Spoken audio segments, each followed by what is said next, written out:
is Glynis Neslen. I trained as a photographer in the 80s, and so I've got a degree in photography from PCL, Polytechnic Central London, and I was in London during the 80s. So basically I wanted to be a photojournalist at that point. I ended up doing a lot of social documentary though, and then I moved to Leeds and eventually to Hull. So Futures Ventures, coming across Futures Ventures via Barney, Mr. Barnes Winters, it's been a really interesting journey because it's introduced me to and reintroduced me to all sorts of artists I used to know.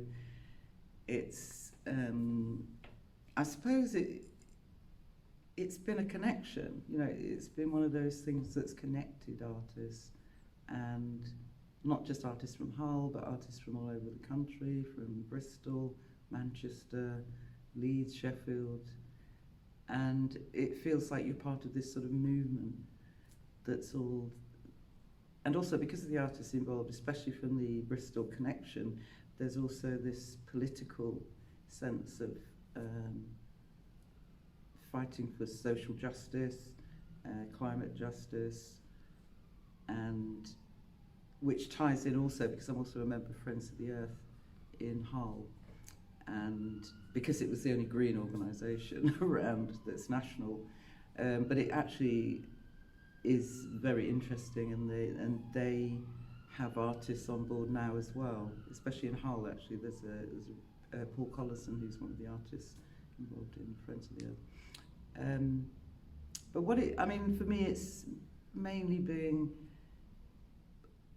part of the impetus to get me as an older artist, a mature artist, with a big archive, to actually go through my work, take the time, be around like-minded people, and to get my story out there, you know, to get our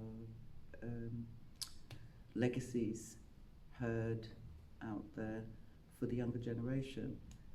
Because I know I've come across situations sometimes where it feels like you're reinventing the wheel, and people have done stuff before, but it's just, where is it? And that's also the issue as well, about accessibility, and the whole Futures Ventures is pointed towards the future. So to me also it has elements of Afrofuturism within it, and that is something that I'm looking at in my work now as well. So it's all been good, basically.